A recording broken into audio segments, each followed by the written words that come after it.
Kisi-kisi contoh soal ini kami buat sesuai pengumuman terbaru BKN.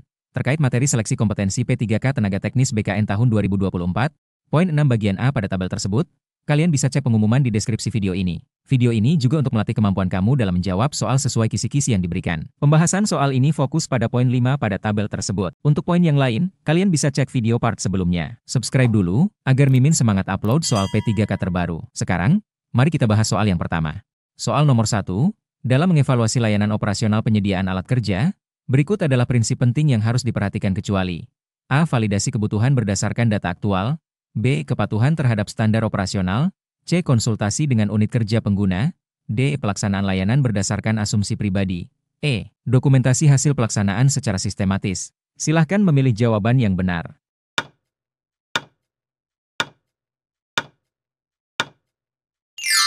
Jawabannya adalah D. Pelaksanaan layanan berdasarkan asumsi pribadi. Karena, evaluasi layanan harus berbasis data, standar prosedur, dan hasil kajian lapangan, bukan berdasar asumsi individu. Keputusan berbasis asumsi pribadi membuka ruang kesalahan dan penyimpangan yang dapat mengganggu kualitas layanan. Soal nomor 2, mengapa dalam mengevaluasi layanan operasional penting dilakukan verifikasi lapangan selain memeriksa laporan administratif? A. Agar laporan terlihat lebih formal. B. Supaya pelaksanaan sesuai fakta lapangan. C. Untuk mempercepat proses evaluasi tanpa harus melihat bukti nyata. D. Agar pelaksana merasa lebih diawasi. E. Supaya laporan bisa langsung disetujui tanpa validasi. Silahkan memilih jawaban yang benar.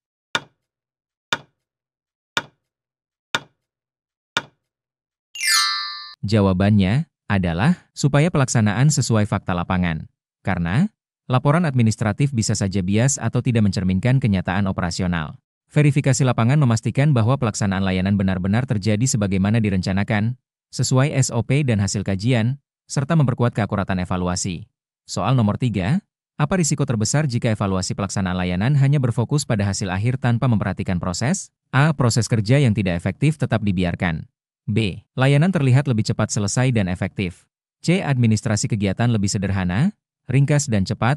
D. Penilaian kinerja pegawai meningkat. E. Biaya operasional dapat ditekan lebih efisien. Silahkan memilih jawaban yang benar.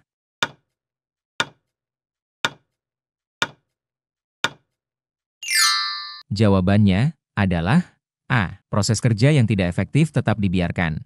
Karena, mengevaluasi hanya dari hasil akhir mengabaikan potensi ketidakefisienan atau kesalahan prosedural yang mungkin berulang. Evaluasi harus mengutamakan tidak hanya apa yang tercapai, tetapi juga bagaimana cara mencapainya, untuk memastikan keberlanjutan dan kualitas layanan jangka panjang. Soal nomor 4, kapan waktu terbaik melakukan evaluasi formatif terhadap pelaksanaan layanan operasional agar perbaikan bisa segera dilakukan? A. Setelah seluruh layanan selesai total. B. Sebelum layanan dimulai. C. 3 bulan setelah kegiatan berakhir. D. Hanya jika ada keluhan dari unit kerja. E. Saat layanan berlangsung. Silahkan memilih jawaban yang benar.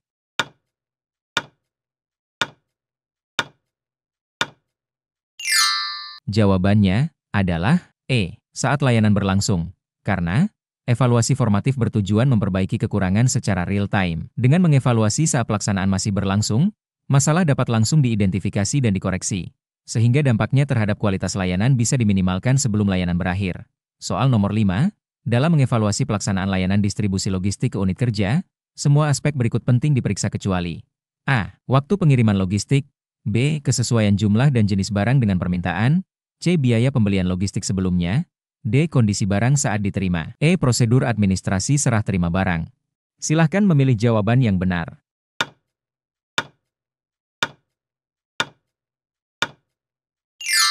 Jawabannya adalah C. Biaya pembelian logistik sebelumnya. Karena, evaluasi pelaksanaan distribusi fokus pada kecepatan, akurasi, dan kondisi layanan, bukan pada aspek biaya pembelian, yang merupakan bagian dari evaluasi perencanaan atau pengadaan, bukan pelaksanaan operasional sehari-hari. Soal nomor 6, evaluasi menunjukkan bahwa penurunan kualitas layanan bukan berasal dari prosedur standar, melainkan dari ketidakkonsistenan pelaksanaan di lapangan. Faktor paling kritis yang harus diperbaiki adalah A. Jumlah petugas yang terlibat. B. Kepatuhan pada prosedur operasional. C. Perluasan ruang lingkup layanan. D. Peningkatan jumlah laporan administrasi. E. Pengadaan alat tambahan setiap bulan. Silahkan memilih jawaban yang benar.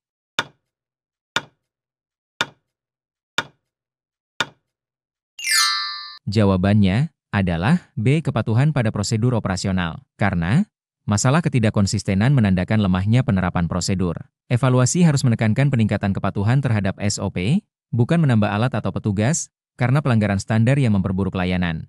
Soal nomor 7, dalam evaluasi kegiatan layanan operasional, ditemukan bahwa pelaporan hasil kerja hanya menonjolkan keberhasilan tanpa mengungkapkan hambatan yang dialami. Kondisi ini paling berpotensi mengakibatkan A. Citra instansi lebih baik di mata publik. B. Perbaikan layanan menjadi terhambat karena kekurangan data.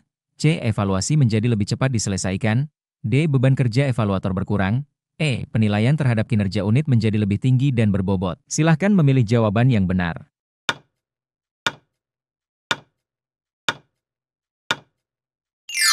Jawabannya adalah B. Perbaikan layanan menjadi terhambat karena kekurangan data.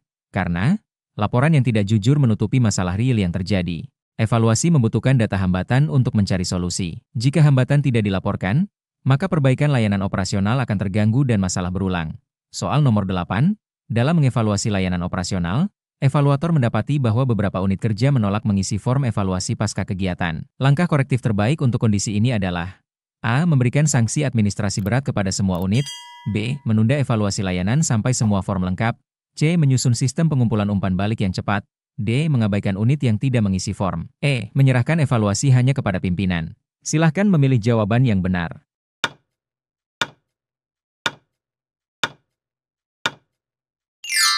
Jawabannya adalah C. Menyusun sistem pengumpulan umpan balik yang cepat. Karena resistensi pengisian form biasanya disebabkan format yang rumit atau memberatkan. Evaluasi yang efektif memerlukan alat ukur yang sederhana namun tetap valid agar tingkat partisipasi meningkat dan data evaluasi lebih representatif. Soal nomor 9, salah satu temuan evaluasi menunjukkan bahwa dalam distribusi sarana, banyak barang diterima tidak sesuai jumlah yang tercatat di laporan. Penyebab utama ketidakcocokan ini kemungkinan besar adalah A. Kesalahan prosedur serah terima barang. B. Kelebihan jumlah unit kerja penerima. C. Perubahan mendadak dalam kebutuhan unit. D. Ketidakpastian dalam alur pengadaan. E. Ketidaksesuaian merek barang yang dikirim. Silahkan memilih jawaban yang benar.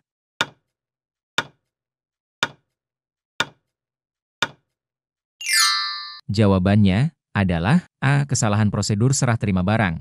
Karena jika data di laporan berbeda dengan kenyataan, kesalahan biasanya terjadi saat proses verifikasi barang masuk atau keluar. Evaluasi harus menekankan perbaikan dalam prosedur serah terima agar data fisik dan administrasi sinkron. Soal nomor 10, evaluasi menunjukkan bahwa ketidakpuasan pengguna layanan lebih disebabkan oleh ketidakjelasan informasi layanan dibanding kualitas layanan itu sendiri. Solusi strategis berdasarkan temuan ini adalah A. Meningkatkan jumlah staf operasional. B. Memperbanyak media informasi layanan secara konsisten. C. Mengurangi jenis layanan yang tersedia. D. Menunda semua layanan sampai informasi diperbaiki. E. Memberikan pelatihan internal kepada staf teknis saja. Silahkan memilih jawaban yang benar.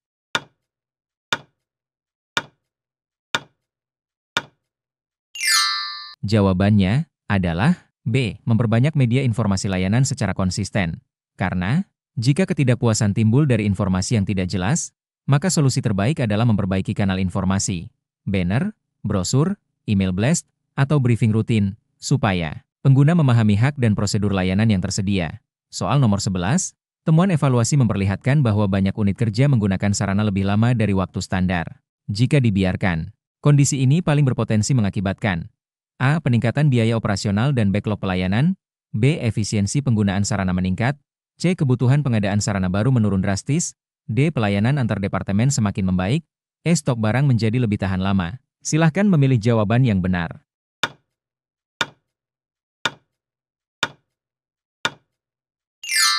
Jawabannya adalah A. Peningkatan biaya operasional dan backlog pelayanan. Karena penggunaan sarana yang tidak terkontrol memperpanjang siklus penggunaan, menyebabkan antrean layanan, meningkatkan biaya pemeliharaan, serta menurunkan produktivitas unit kerja lain yang menunggu. Karena penggunaan sarana yang tidak terkontrol memperpanjang siklus penggunaan, menyebabkan antrean layanan, meningkatkan biaya pemeliharaan, serta menurunkan produktivitas unit kerja lain yang menunggu. Soal nomor 12, evaluasi mendapati bahwa laporan kinerja layanan operasional sangat lengkap tetapi sulit dipahami oleh pihak non-teknis. Masalah utama dari kondisi ini adalah A. Data terlalu rinci untuk kalangan teknis saja. B. Tidak semua pembaca mampu memahami laporan teknis. C. Laporan kurang disesuaikan dengan kebutuhan audiens. D. Laporan sudah optimal karena detail. E. Semua laporan harus dibiarkan dalam format teknis. Silahkan memilih jawaban yang benar.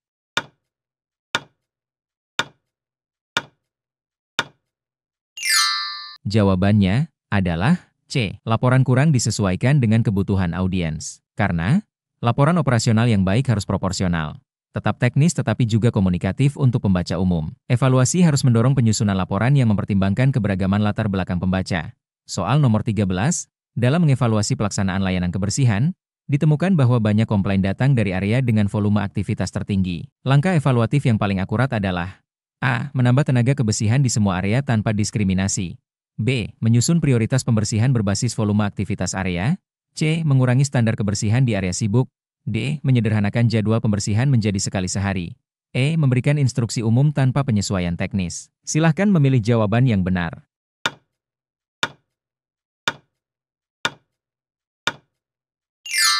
Jawabannya adalah B. Menyusun prioritas pembersihan berbasis volume aktivitas area. Karena area dengan aktivitas tinggi membutuhkan perhatian khusus. Prioritas pembersihan harus berbasis data aktual penggunaan area agar layanan lebih relevan, efisien, dan memenuhi ekspektasi pengguna. Soal nomor 14, evaluasi menemukan bahwa dalam layanan penyediaan alat kerja, permintaan tambahan sering terjadi di luar rencana awal. Ini menunjukkan kelemahan pada A. Kualitas alat yang disediakan, B. Sistem inventaris yang digunakan, C. Ketepatan perencanaan kebutuhan sarana, D. Jumlah personel operasional yang tersedia, E. Kecepatan distribusi alat ke unit kerja. Silahkan memilih jawaban yang benar.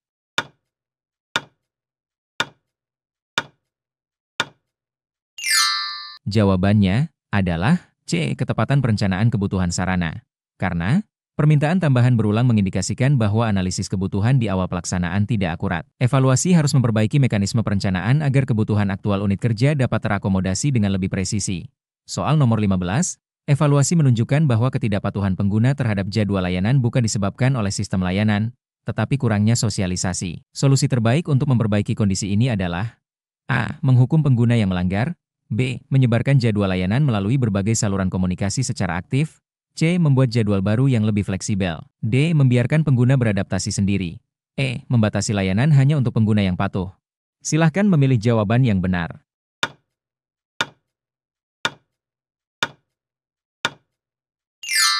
Jawabannya adalah B. Menyebarkan jadwal layanan melalui berbagai saluran komunikasi secara aktif. Karena jika ketidakpatuhan terjadi akibat ketidaktahuan, maka strategi solutif yang efektif adalah memperbaiki sistem penyampaian informasi jadwal menggunakan media cetak, elektronik, ataupun media sosial internal. Sebelum lanjut ke soal berikutnya, jangan lupa subscribe jika video ini bermanfaat. Kita akan lanjut ke video selanjutnya. Terima kasih.